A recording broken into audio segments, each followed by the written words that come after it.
लेकिन प्रवीण जी के लिए मैं बस ये कहना चाहूँगा कि प्रवीण जी जिनका एक्सीडेंट हुआ, मुझे बताया गया कि मल्टीपल इनको ट्रॉमा हुआ, उसके बावजूद भी सम्राट अशोक क्लब को बुलंदियों तक पहुंचाने का काम कर रहे हैं। इसलिए मैं खुद उनका जोरदार तालियों से स्वागत करते हुए उनका सबसे पहले उन्हीं का सम्मान करूंगा। जोरदार तालियों से आप स्वागत करें आदरणीय का। और मैं ये भी कह देना चाह रहा हूं, स्टीफन हॉकिंस का शायद नाम आपने सुना हो। दुनिया के इतिहास में स्टीफन हॉकिंस को एक ऐसी बीमारी हो गई जिस बीमारी के चलते वो ना बोल सकते थे, ना चल सकते थे। उनको मशीनों से उन्होंने ऐसे यांत्रिक टूल्स बना लिए कि उनको फिजिक्स का नोबेल प्राइज इस विश्व में मिलने का काम हुआ है। इसलिए मैं बहुत बहुत धन्यवाद दूंगा। मैं सबसे पहले सम्राट अशोक क्लब के जो राष्ट्रीय महासचिव हैं श्री हरिश्चंद्र मौर्य जी, मैं उनको धन्यवाद दूंगा क्योंकि उन्हीं के चलते आप लोगों के बीच में मुझे आने का मौका मिला। मैं सच बताऊं, मुझे याद नहीं था आज का हमारा कार्यक्रम पूजनीय भंते जी और हमारे तमाम युवा साथियों के द्वारा आज बोधगया की धरती पर था, लेकिन वो कार्यक्रम गाजीपुर से होके इसके बाद बोधगया जाएगा। इसलिए मैं सबसे पहले हरिश्चंद्र जी को मैं बहुत बहुत धन्यवाद देता हूं।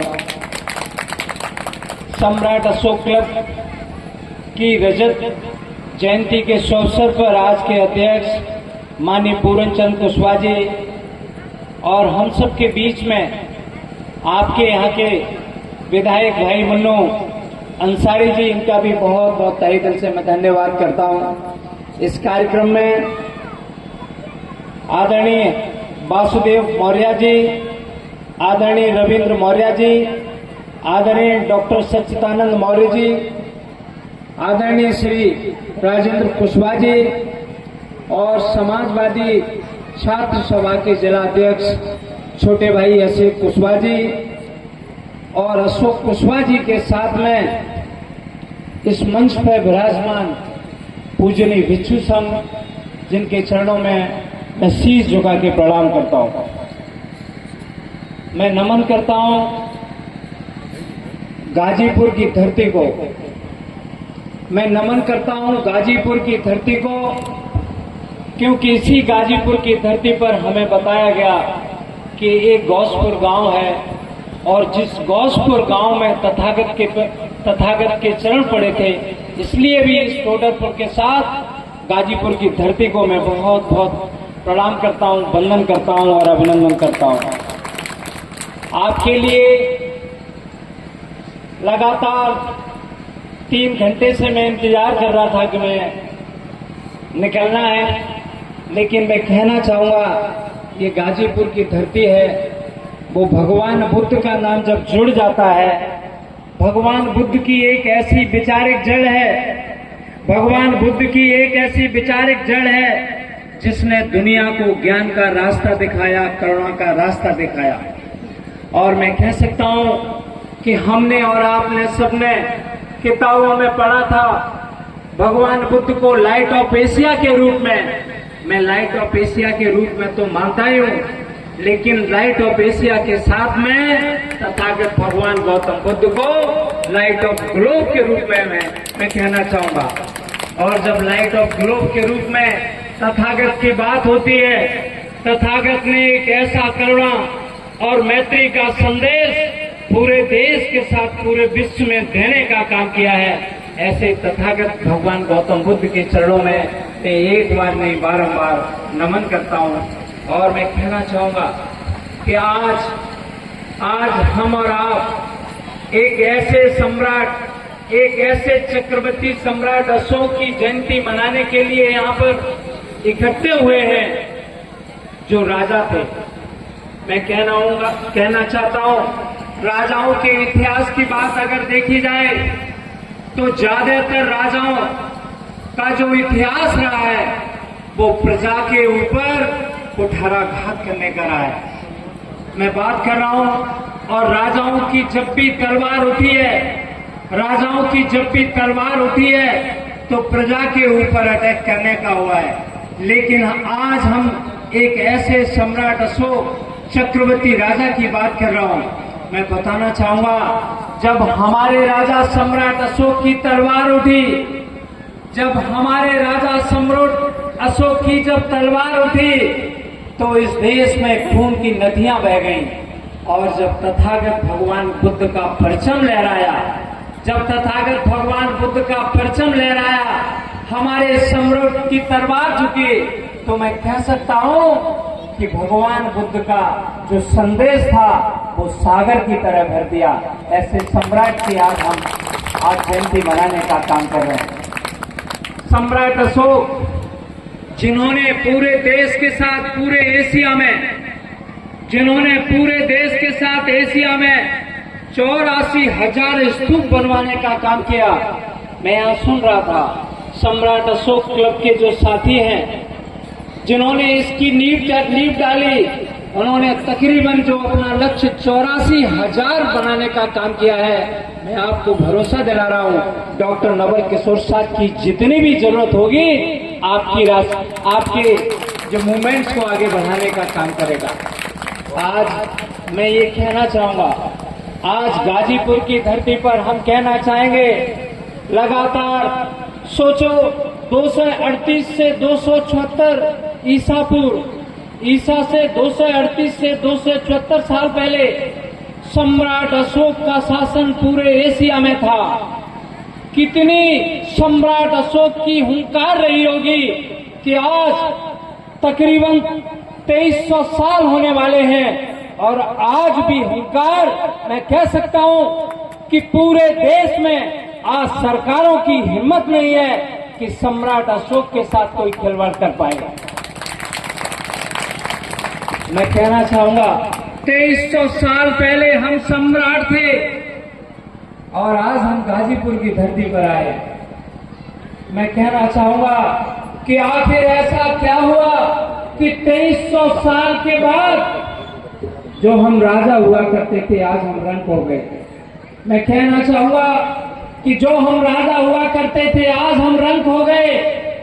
और सोचो, सम्राट अशोक और भगवान बुद्ध के शासनकाल को लाने के लिए, बुद्धमय भारत बनाने के लिए हमारे महापुरुषों ने जो संघर्ष किया, मैं उन महापुरुषों की अगर बात करूं तो महापुरुषों में मैं देख रहा हूं, ज्योतिबा फुले जी ने जो महाराष्ट्र में जो क्रांति चालू की, हमारी माता सावित्रीबाई फुले ने जो क्रांति चालू की, हमारी माता सावित्रीबाई फुले ने अकेले मौर्यों को नहीं पढ़ाया, उस बात साथ और सैनिक को नहीं पढ़ाया, हमारी माता ने इस भारत देश की तमाम जो बेटियां हैं, जो महिलाएं हैं, उनको शिक्षा का अधिकार देने का काम किया, तो वो हमारी माता सावित्रीबाई फुले ने किया। मैं इस मौके पर बाबा भीमराव अम्बेडकर जी को भी याद करना चाहूंगा। अगर बाबा भीमराव अम्बेडकर जी न होते तो मैं कह सकता हूं कि आज मैं गाजीपुर की धरती पर, और आज मुझे मुख्य अतिथि आप लोगों ने बनाने का काम कर दिया है, कभी भी ऐसा नहीं हो पाता। सही मायने में मैं मुख्य अतिथि की जो बात चल रही थी लगातार, मुख्य अतिथि के बजाय अगर मैं अतिथि होता तो आया और सीधा चला गया होता। कम से कम 3 घंटे आप लोगों ने हमें रोकने का जो काम कर दिया, उसके लिए भी मैं बहुत बहुत धन्यवाद देता हूँ। और हम जब गाजीपुर की धरती पर आए हैं, और हम गाजीपुर की धरती पर आए हैं, और गाजीपुर की धरती पर सम्राट अशोक जयंती के अवसर पर अगर बाबू जगदेव कुशवाहा जी की अगर बात नहीं हो तो वो जयंती पूरी नहीं हो सकती। मैं बाबू जगदेव कुशवाहा जी के चरणों में एक बार नहीं 1000 बार और 25 बार उनके प्रणाम करता हूँ कि सोचो, बाबू जगदेव कुशवाहा जी ने क्रांति का संदेश देने का काम किया, और बाबू जगदेव कुशवाहा जी मैंने कहा था कि हम राजा थे और रंक हो गए।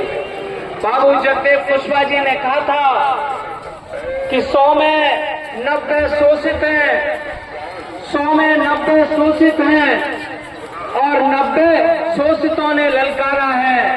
धन धरती और राजपाट में 90 भाग हमारा है।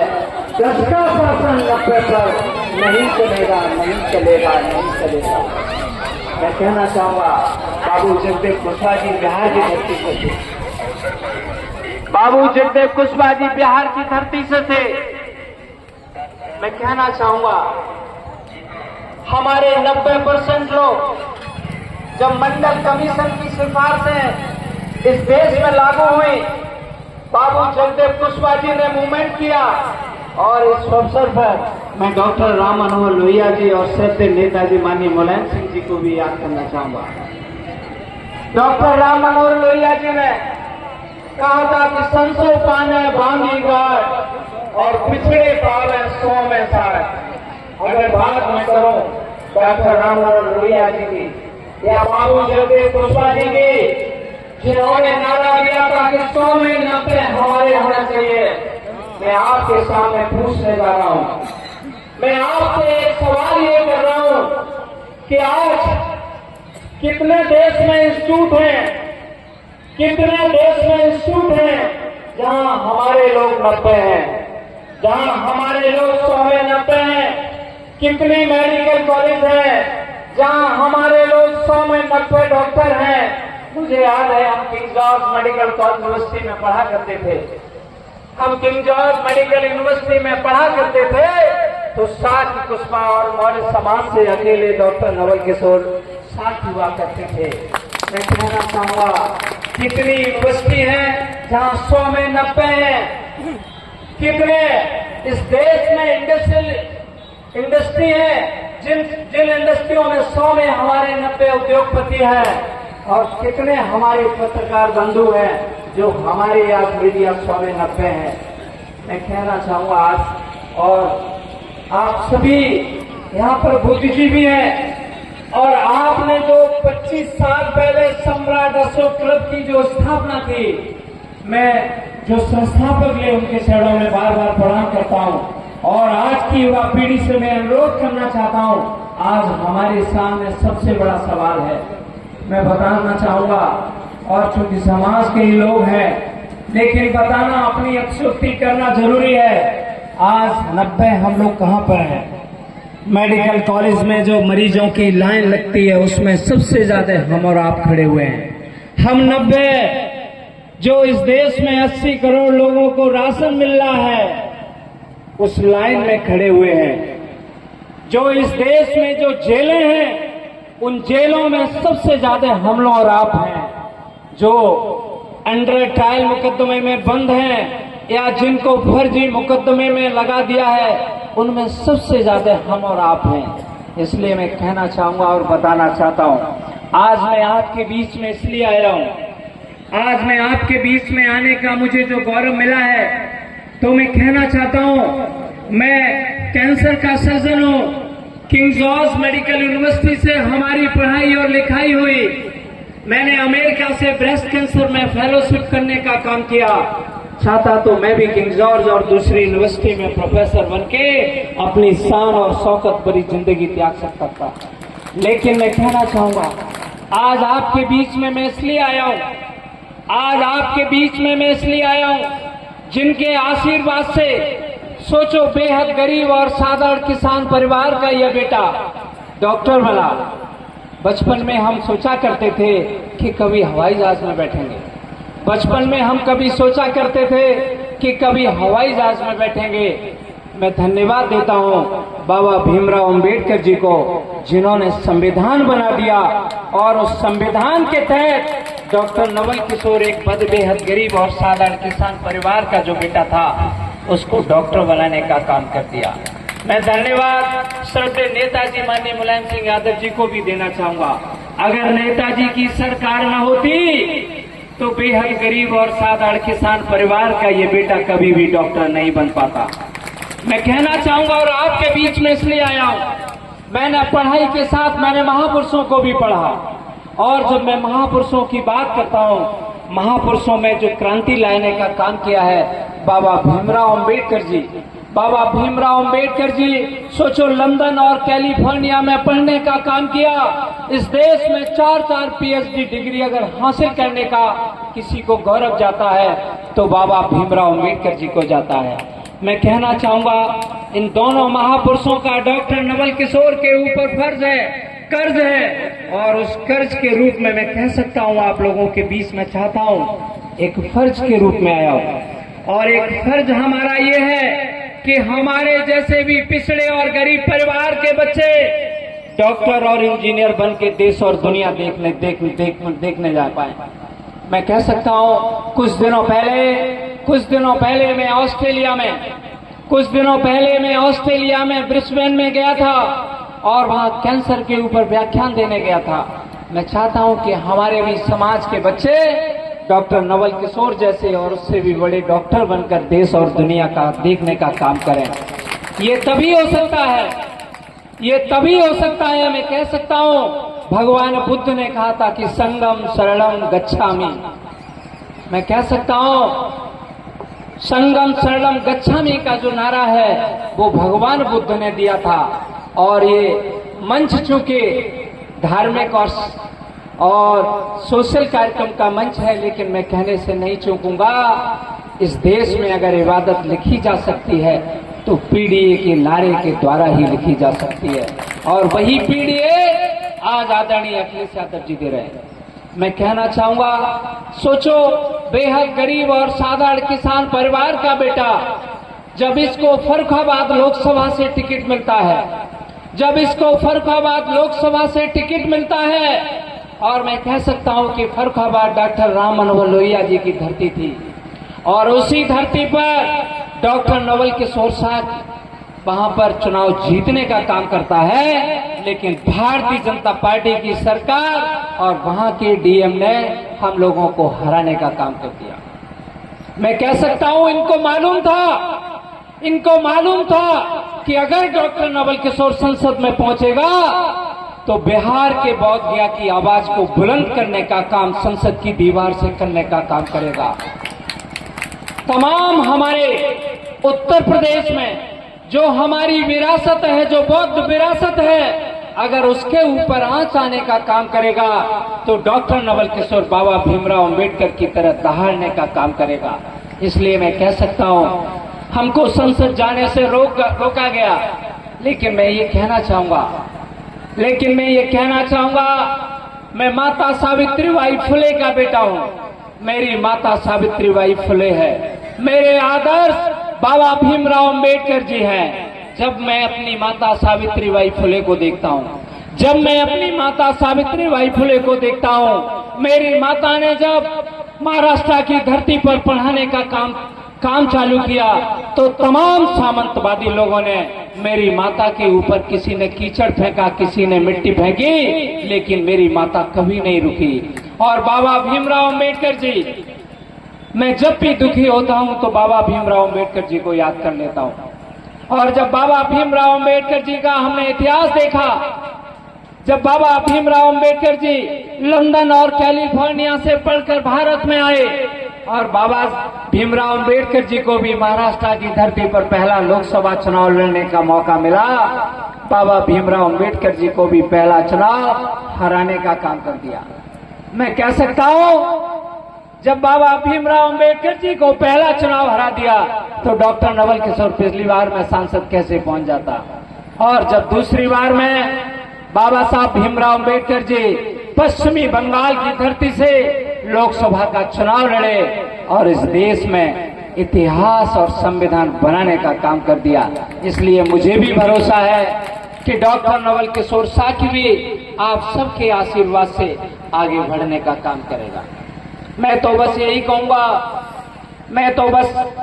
आज सम्राट अशोक क्लब की रहे जयंती के अवसर पर यही कहूंगा, और सम्राट अशोक के सभी जितने भी पदाधिकारी हैं और जितने भी हमारे जो सम्राट अशोक क्लब के जो चक्रधारी हैं, चक्र परिवर्तन की जो टोपी लगाए हैं, आप सबको मैं बहुत बहुत धन्यवाद देते हुए मैं यही कहूंगा, जिस तरह से जिस तरह से भगवान बुद्ध की सेवा उनके राजवैद्य जीवक ने की थी, जिस तरह से भगवान बुद्ध की सेवा उनके राजवैद्य जीवक ने की थी, डॉक्टर नवल किशोर शाह के आपको भरोसा दिलाता है। आज लखनऊ में हमारा कैंसर हॉस्पिटल है और एक हॉस्पिटल फर्रुखाबाद में है। आप देख लेना, फर्रुखाबाद जाके देख लेना, चाहे लखनऊ में जाके देख लेना, आपके आशीर्वाद से इतनी भीड़ होती है। मुझसे फर्रुखाबाद में अगर कोई मिलने आता है मेरे हॉस्पिटल पे, तो कम से कम 3 घंटे का इंतजार करना पड़ेगा उसको। इतनी भीड़, मैं कह सकता हूं कि मैंने दोनों हॉस्पिटलों में आज तक किसी भी मरीज को देखने की कभी भी फीस नहीं ली। अपने हॉस्पिटल पर जो भी आता है, अपने हॉस्पिटल पर जो भी आता है, क्योंकि मुझे मालूम है कितने संघर्षों के बाद हमने पढ़ाई करने का काम किया और हमने ग्रामीण स्तर का जो लेवल है बड़ी बारीकी से देखा है। अपने अस्पताल में जो भी आता है आज तक कभी भी वापस नहीं होता। उसके पास पैसा होता है तो भी इलाज होता है, लेकिन पैसा नहीं होता है तो भी ससम्मान उसका इलाज करने का काम डॉक्टर नवल किशोर शाह के करता है। मैं तो यही कहूंगा, जिस तरह से भगवान बुद्ध की सेवा उनके राजवैद्य जीवक ने की थी, डॉक्टर नवल किशोर शाह की भी आप सबको भगवान बुद्ध का अंश समझता है और मैं जीवन पर्यंत आप सबकी सेवा करने का काम करूंगा। और राजनीति के रूप में जब भी मौका मिलेगा, मैं कह सकता हूं कि उस उत्तर प्रदेश के साथ पूरे भारत देश को बुद्धमय बनाने का काम डॉक्टर नवल किशोर शाह के करेगा। मैं इस मंच से धन्यवाद आदरणीय अखिलेश यादव जी को भी देना चाहूंगा। इस बार की सम्राट अशोक जयंती पर जितने भी पूरे उत्तर प्रदेश में समाजवादी पार्टी के कार्यालय हैं, वहां पर आपकी जयंती मनाने का काम समाजवादी साथी करने का काम करेंगे। और मुझे पूरा भरोसा है कि जिस तरह की आज घोषणा हो रही थी कि सम्राट अशोक जयंती पर अवकाश होना चाहिए, मेरे बड़े भाई भी हैं, मैं छोटे भाई की हैसियत से ये आपको भरोसा दिलाता हूं कि समाजवादी सरकार जब भी प्रदेश में होगी, सम्राट अशोक पर पूरे उत्तर प्रदेश में अवकाश होने का काम डॉक्टर नवल किशोर शाह के करवाने का काम करेगा। इसलिए आप सबको मैं बहुत बहुत धन्यवाद देता हूं। और साथ में हमारे जो यहाँ के विधायक जी हैं, माननीय मन्नू अंसारी जी, जिन्होंने अभी बताया था कि यहाँ पर जो लाइट की व्यवस्था है अपनी विधायक निधि से माननीय विधायक जी इस अशोक की लाइट तक का कराने का काम करेंगे। इसलिए इनके लिए भी एक बार जोरदार तालियों से स्वागत कर दीजिए। और आप सबको बहुत बहुत धन्यवाद देते हुए मैं अपनी बात को विराम करता हूं, इस उम्मीद और भरोसे से कि अब पूर्वांचल की धरती में डॉक्टर नवल किशोर का आगाज हो गया है। जब भी आप लोग मुझे बुलाने का काम करोगे, हम आपके दरवाजे पर दस्तक देने का जरूर काम करेंगे। नमो बुद्धाय, जय भीम, जय सम्राट, नमो बुद्धाय।